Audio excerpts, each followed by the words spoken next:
Yeah. Right. 네. So for those who are not familiar with TESOL, maybe you can give us a brief introduction of exactly what TESOL is and maybe the main features of the program at Sookmyung Women's University. Okay, TESOL, as you mentioned, teaching English to other people. It's not an easy thing for the native speakers of English, either. So, it was in 1964.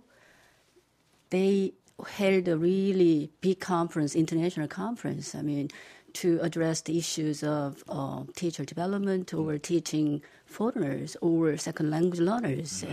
So, ever since then, we use the term, TESOL, as the term for this particular field.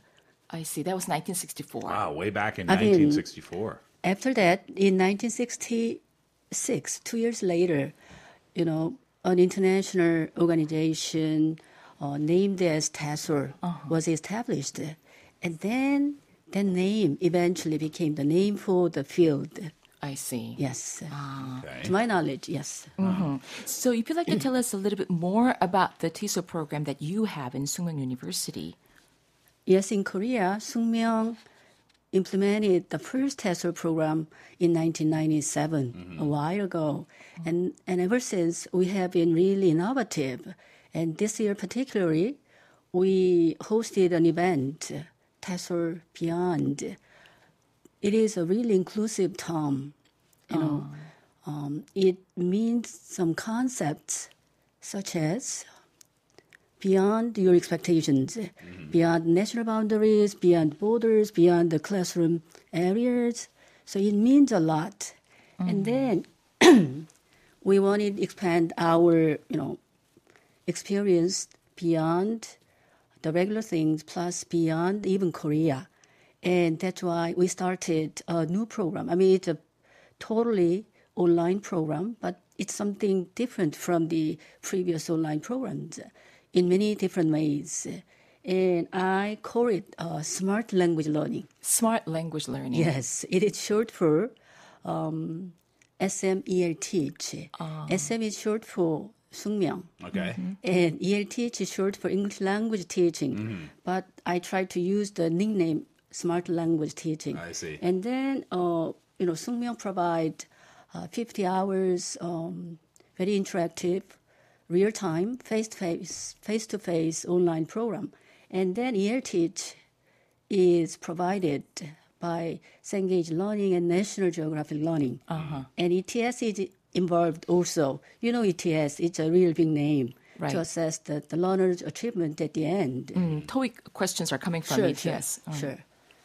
Oh, I see. So 50 hours of face-to-face learning, that really separates your program from other programs, I would think. Right. At least the online programs. Sure. It is a total 100 compact hours of teacher training program. And 50 hours is done by, Cengage National Geographic courseware. So at any time, at any place, students or trainees can get access to the courseware. And at the same time, with us, they have to meet in the real time with the really experienced professors. So in that regards, Sookmyung TESOL has come a long way at the very forefront of this TESOL industry, if I may call it that way. So what do you think is the key to the success that you have been achieving so far? Because I understand there are many other universities that have established the TESOL program of similar kind. So what do you think made it very special compared to others? For example, as I mentioned a little earlier, from the beginning, we adopted the standard, TESOL globalized standard, and then that's why we included the course, intercultural communication. And then about 20 years ago, nobody really cared about intercultural communication in our Korean setting, but we include that course. And particularly these days, we want to raise, our trainees' literacy, digital literacy as well, because very recently the TESOL International Association, they published a bulky book, 280 pages. Oh. It includes the standards, technical standard for learners and teachers. It means in this technology age, language teachers should understand how to use technology well enough to enhance learning and teaching. So in our program, we place a lot more emphasis on that aspect as well. Now, these days, what are the differences between the current TESOL system and the traditional system of English education? I've heard lots of people say in the past. Right. What's the difference? Yeah, exactly. Right. I would say, just briefly, TESOL places more emphasis in improving learners' communicative abilities most. And that TESOL is a pretty practice-oriented discipline.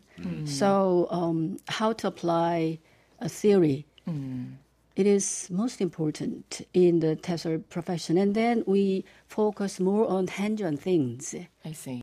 What are your plans for the program, maybe with the rest of this year or next year, things like this? As I told you, or Dr. Lee mentioned a little while ago, there are many people, who want to be trained and who want to take any, TESOL related jobs, and we want to create diverse types of programs. For example, it used to be 5 months, very intensive teacher training program, but at the same time, So for other, the targets are different. So according to the target they want to teach, we could have, a program focusing on teaching adults or teaching high school students, but at the same time teaching young learners as well. Right. And at the same time, very recently, we created play and learn program. It means even moms who want to teach their own kids. Right.